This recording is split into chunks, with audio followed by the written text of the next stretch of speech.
Europe 1, 6h25, en ce 29 octobre 2014. Aujourd'hui dans l'histoire, on voyage dans notre histoire comme chaque matin avec Franck Ferrand. Bonjour Franck. Bonjour Thomas. Alors dites-nous à quel 29 octobre vous a déposé votre machine à remonter le temps ce matin? Le 29 octobre 1787 et nous sommes, figurez-vous, à la première représentation d'un des chefs-d'œuvre de l'opéra, Don Giovanni.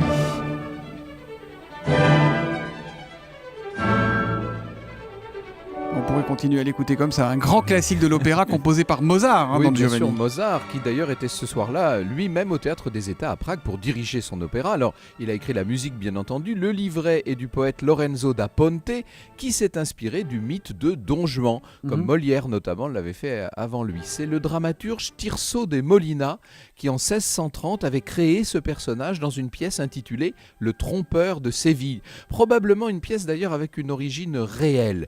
Vous connaissez l'histoire de ce jeune séducteur espagnol débauché qui va contre toutes les règles morales et se permet finalement de défier Dieu lui-même. Don Juan n'a qu'une religion, le plaisir. Vous savez que lors d'un duel, il a tué le commandeur. Le commandeur était le père d'une jeune fille, Donna Anna, qu'il essayait de violer. À la fin, il brûle dans les flammes de l'enfer sans se repentir, malgré cette voix sépulcrale terrifiante du commandeur, revenu d'entre les morts. Don Giovanni.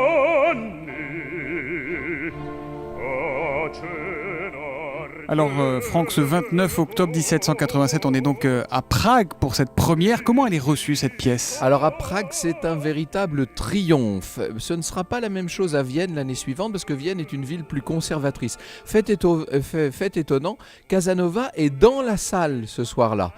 Casanova est un homme qui ressemble tellement au personnage de Don Juan qu'on a un peu fini par les confondre l'un et l'autre. Hasard du calendrier, j'avais prévu moi d'évoquer après-demain, vendredi, Casanova justement pour parler de l'anniversaire de son évasion de la prison des plombs. Enfin ça c'est évidemment une toute autre histoire. Ouais, les séducteurs partout en ce moment. L'histoire, on la retrouve avec vous tout à l'heure à 14h et on parlera de quoi? Nous parlerons de Jean-Jacques Rousseau, de ses conceptions sur l'éducation. Vous savez, il a été l'auteur de l'Émile et on en profitera pour parler d'un sujet qui me tient tout à fait à cœur. C'est la question de la transmission. Nous ne transmettons plus assez, figurez-vous. C'est l'historien qui nous parle au cœur de l'histoire à 14h sur Europe 1. Merci, à tout à l'heure Franck. Bonne journée.